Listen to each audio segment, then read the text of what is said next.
क्या आप सबको पता है कि जब हम पूरा वर्ल्ड है, पूरा वर्ल्ड का पॉपुलेशन एक प्लेनेट है, उसका नाम है अर्थ, उसके ऊपर हम रहते हैं। और जो जो हमारा जो प्लेनेट है अर्थ, वो हमारे सोलर सिस्टम में है। और जो हमारा सोलर सिस्टम है वो एक गैलेक्सी में है और उसको हम कहते हैं मिल्की वे। तो एक गैलेक्सी में बहुत सारे सोलर सिस्टम्स रहते हैं और वो सोलर सिस्टम मिलकर एक गैलेक्सी बनता है। और बहुत सारे गैलेक्सीज को हम मिलाएंगे तब यूनिवर्स बनता है। तो मेरा एक क्वेश्चन इससे है कि जो पूरा यूनिवर्स है, जिसको हिंदी में ब्रह्मांड कहते हैं, वो उसका जन्म, वो जो यूनिवर्स है उसका क्रिएशन कैसे हुआ। अगर आपको पता नहीं है तो ये वीडियो को ज़रूर देखना लास्ट तक, क्योंकि इसमें मैं आपको बताऊंगा कि यूनिवर्स की जन्म कथा यानी बिग बैंग थियोरी। तो आइए हम स्टार्ट करते हैं बिग बैंग थियोरी से। बहुत साल पहले, जो 100-200 साल पुरानी बात नहीं है, ये एक अरबों साल पुरानी बात है। उस टाइम जो हमारा यूनिवर्स है उसमें कुछ डायमेंशंस नहीं था। इनफैक्ट यूनिवर्स हमारा एग्जिस्ट ही नहीं कर सकता था और वहाँ पर 0 डायमेंशन होता था। अभी मैं आपको एक 3D ऑब्जेक्ट दूंगा, जैसे स्पीयर है तो उसको कुछ डायमेंशंस होते हैं। एक क्यूब रहेगा, क्यूबॉइड रहेगा, तो उसको लेंथ, ब्रेथ, हाइट, ये सब डायमेंशंस होते हैं। तो आप इमेजिन भी नहीं कर सकते कि 0 डायमेंशन में वहाँ पर क्या होता होगा। और वहाँ पर ना ही एटम भी एग्जिस्ट कर सकता था, क्योंकि अगर आपको पता होगा कि हमारा जो पूरा जो वर्ल्ड है, पूरा यूनिवर्स, वो उसका बेसिक एक थिंग है, उससे बना हुआ है और उसको कहते हैं एटम। तो जो हमारा यूनिवर्स था वो उस टाइम एग्जिस्ट नहीं कर सकता, यानी वहाँ पर एटम ही नहीं था। तो अचानक से क्या हुआ, वहाँ पर बिग बैंग यानी एक ब्लास्ट हुआ। कुछ पार्टिकल्स थे, उनके बीच में ब्लास्ट हुआ और वो ब्लास्ट इतना ज़ोर से था कि वहाँ पर यूनिवर्स क्रिएट हुआ। जो बिग बैंग है उसका मतलब यही था कि वहाँ पर ब्लास्ट के वजह से यूनिवर्स क्रिएट हो गया। अभी वहाँ पर यूनिवर्स तो क्रिएट हो गया, लेकिन उसके बाद क्या क्या हुआ, उसके बाद कई सारे एनर्जीज रिलीजेस हुए। एनर्जी यानी ग्रेविटी। जो हाँ ग्रेविटी है, आज हम इस अर्थ पे हैं, कितने सारे बिल्डिंग्स हैं, गाड़ियाँ हैं, कोई भी थिंग, हम ह्यूमन बींग्स, एनिमल्स, जो भी अर्थ से जो अटैच्ड हैं, हम अगर बॉल को ऊपर फेंकते हैं तो वापस नीचे आता है, तो उसकी वजह से उसकी वजह क्या है, ग्रेविटी। तो हम सब लोग यहाँ पर मौजूद हैं अर्थ पे, वो क्यों, तो ग्रेविटी की वजह से। और ग्रेविटी तब उसका प्रोडक्शन हुआ था, तब वो बनी थी, क्रिएशन उसका तब हुआ था बिग बैंग के टाइम। तो जो ग्रेविटी है उसकी वजह से ही पूरा यूनिवर्स का क्रिएशन हुआ है। जो ग्रेविटी है उसकी वजह से सब जो भी थिंग्स है वो उसको अट्रैक्ट करती है। ग्रेविटी जितने भी चीज़ें हैं वो उनको अट्रैक्ट करती हैं। तो जब पहला जो गैस था, हाइड्रोजन गैस था, वो पहले बार फॉर्म हुआ था वहाँ पर। तो फॉर्म होते जो हाइड्रोजन गैस था वो ग्रेविटी की वजह से क्लोज आने लगता था। उसके जो मॉलिक्यूल्स थे, एटम्स थे, वो सब क्लोज आने लगते थे। तो जब बिग बैंग हुआ, ब्लास्ट हुआ, तब जो एक पार्टिकल फॉर्म हुआ था उसे कहते हैं एटम। और एटम की वजह से पूरा यूनिवर्स बना है। और वो एटम जो था वो हाइड्रोजन का था। और हाइड्रोजन में पूरा, अगर मैं यूनिवर्स की बात करूँ, सिर्फ अर्थ, सोलर सिस्टम या गैलेक्सी की नहीं, पूरा जितना यूनिवर्स है उसका 75% हाइड्रोजन का है। तो पूरा यूनिवर्स में हाइड्रोजन सबसे ज़्यादा पाया जाता है। और अर्थ पे हाइड्रोजन 10th पोजीशन पे है और ऑक्सीजन 1st पोजीशन पे है। अगर ऑक्सीजन 1st पोजीशन पे है इसीलिए यहाँ पर लिविंग ऑर्गेनिजम्स है। अगर ऑक्सीजन ही नहीं होता तो लिविंग ऑर्गेनिजम्स हो ही नहीं सकते। तो आते हैं हम वापस बिग बैंग पे। तो जो हाइड्रोजन मॉलिक्यूल्स थे H2, वो सब एक साथ आने लगे और एक साथ आके उनका टेम्परेचर बहुत ही बढ़ गया, लाखों डिग्री सेल्सियस में बढ़ गया, लाखों करोड़ों डिग्री सेल्सियस में। तो इसकी वजह से एक स्टार फॉर्म हुआ फाइनली। और वो एक स्टार था जो जो हमारा सन है वो भी एक टाइप का स्टार है।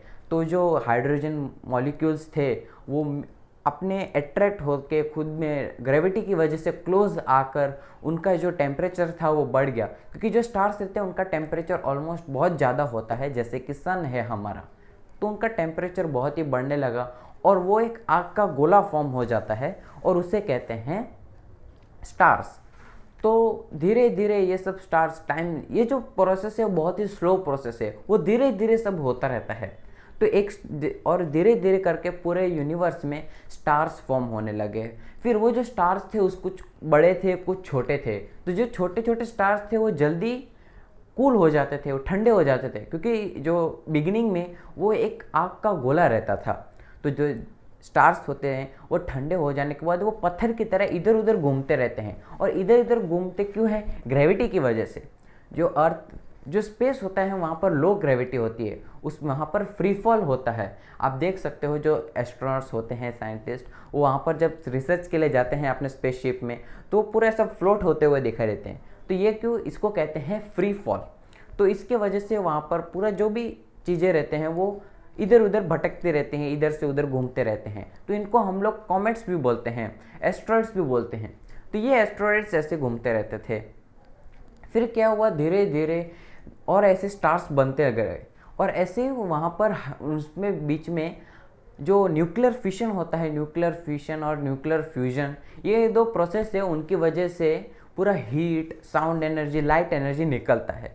तो ऐसे करते करते हमारा सोलर सिस्टम बना, और पहले हमारा सन बना था उसमें, और सन बना था। और सन जो पूरा सोलर सिस्टम है वहाँ पर बहुत सारे ऐसे पत्थर थे, तो वो ग्रेविटी की वजह से सब पत्थर एक्यूमुलेट हुए, ग्रेविटी की वजह से यहाँ से वहाँ से सब पत्थर एक्यूमुलेट हुए, और उनसे हमें रॉकी सब्सटेंस मिला। जो रॉकी प्लैनेट्स रहते हैं वो रॉकी प्लैनेट्स मिले, और इसी के वजह से हम लोगों को पूरे सोलर सिस्टम में 8 प्लैनेट्स मिले हैं। तो जो हमारा सोलर सिस्टम है उसमें पहले सन रहता है, फिर आता है मर्क्यूरी, फिर वीनस, फिर हमारा थर्ड पोजीशन पे अर्थ है, और फिर मार्स, और उसके बाद में एस्ट्रॉयड बेल्ट है। एस्ट्रॉयड बेल्ट वहाँ पर क्या है, एक स्पेसिफिक जगह पे वहाँ पर बहुत सारे एस्ट्रॉयड्स या फिर कॉमेट्स ये सब हैं। तो जो एस्ट्रॉयड बेल्ट है उसके अंदर के जो 4 प्लैनेट्स हैं, जिसका नाम है मर्क्यूरी, वीनस, अर्थ और मार्स, ये जो 4 प्लैनेट है उनका जो सरफेस है वो रॉकी सब्सटेंस है। यानी हम अर्थ पे हैं तो जो हमें पता चलता है कि नीचे थोड़ा सॉलिड है, रफ प्लैनेट है, रॉकी प्लैनेट है। तो ये जो थे वो रॉक, उनका जो सरफेस था वो रॉकी थे। लेकिन जो एस्ट्रॉयड बेल्ट है उसके बाहर के जो प्लैनेट है, जैसे कि जुपिटर है, सैटर्न है, यूरेनस है, नेपच्यून है, उनका जो सरफेस है वो गैसियस है, वो पूरे गैस से बना हुआ होता है। और फिर धीरे धीरे हमें सैटेलाइट्स मिलने लगे, नेचुरल सैटेलाइट्स, यानी मून है, अर्थ का मून है। फिर जो एस्ट्रॉयड बेल्ट के अंदर के प्लैनेट से मार्स, जो वीनस है और मर्क्यूरी, इन तीनों को मून नहीं है, सिर्फ अर्थ को मून है, यानी सैटेलाइट है, नेचुरल सैटेलाइट। और जो बाहर के जो प्लैनेट्स हैं उनको अपने रिंग्स मिले, आउटर रिंग्स, और फिर धीरे उनको बहुत सारे मून्स भी मिले। 63, एक एक प्लैनेट को 63 मून्स जितना है, किसी किसी को 63, किसी को 92 मून्स है। तो इतने सारे मून्स मिले, और तब तक अभी तक पूरा लाइफ नहीं आया था। तो क्या हुआ कि पूरे जो सोलर सिस्टम था उसमें बहुत सारे डस्ट पार्टिकल्स थे। तो उस टाइम क्या हुआ था कि सोलर विंड्स, जो सन है उसने सोलर विंड्स को छोड़ा था। सन से एक टाइप के विंड्स निकलते हैं, उन्हें कहते हैं सोलर विंड्स। तो वो सोलर विंड की वजह से क्या हुआ कि जितने भी डस्ट पार्टिकल्स थे, छोटे छोटे पत्थर थे, ये सब थे, वो सब के सब सोलर सिस्टम के बाहर चले गए, सोलर सिस्टम के बाहर चले गए। और जो हैवी जो प्लैनेट्स थे, यानी कि मर्क्यूरी, वीनस, ये जितने 8 प्लैनेट्स है, 8 प्लैनेट्स, एस्ट्रॉयड बेल्ट, ये जो हैवी सब्सटेंस है, हैवी प्लैनेट्स है, तो ये इधर ही रह गए। और जो हवा से उड़ गए, सोलर विंड से फ्लाई करके उन लोग सोलर सिस्टम के बाहर चले गए। और जो सन है उससे हम लोग को न्यूक्लियर फिशन के वजह से हीट एनर्जी, लाइट एनर्जी मिलता था। तो ये पूरा हमारा एक सोलर सिस्टम बन गया, और फिर धीरे धीरे करके कुछ हमारे अर्थ पे लाइफ आने लगा, और इसके वजह से ये पूरा बिग बैंग थ्योरी है। तो ये हमें बताता है कि यूनिवर्स का क्रिएशन कैसे हुआ। तो जितने भी पूरे अभी तक हम लोग को पता नहीं चला कि यूनिवर्स कहाँ पे एंड होता है। और यूनिवर्स, कुछ साइंटिस्ट ऐसे भी कहते हैं कि यूनिवर्स कंटिन्यूसली पर मोमेंट, हर एक मोमेंट पे वो एक्सटेंड करता जाता है, यानी उसका जो स्पेस है वो बढ़ते जाता रहता है।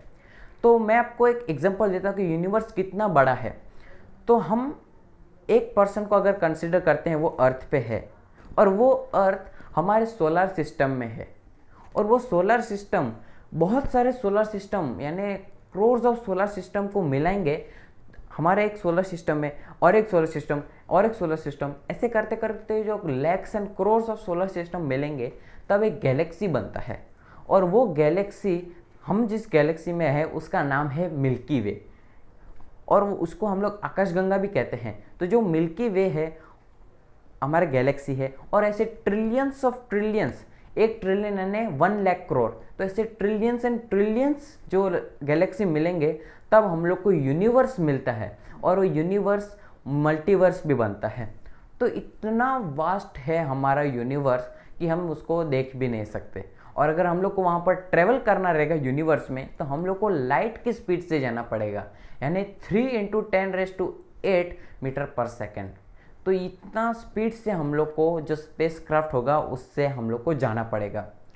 तो इस, और जो हम लोग जो भी अर्थ से, जो इसरो है, नासा है, इन्होंने जो अपने स्पेसक्राफ्ट सेंड किए हैं उनका भी स्पीड बहुत रहता है, पर लाइट के स्पीड से नहीं। उनका स्पीड लाइट के स्पीड से बहुत ही कम होता है, इसलिए हम लोग सोलर सिस्टम के बाहर ज़्यादा जा नहीं पाए हैं, और बहुत ही फ्यूल लगता है ग्रेविटी को, अर्थ के ग्रेविटी को एस्केप करने के लिए। तो होप आपको ये समझ में आया रहेगा कि हमारा जो बिग बैंग है यानी यूनिवर्स की जन्म कथा, वो आपको समझ में आई होगी। और प्लीज़ मेरे इस वीडियो को लाइक करना, शेयर करना और सब्सक्राइब करना मेरे चैनल को। Thanks for watching.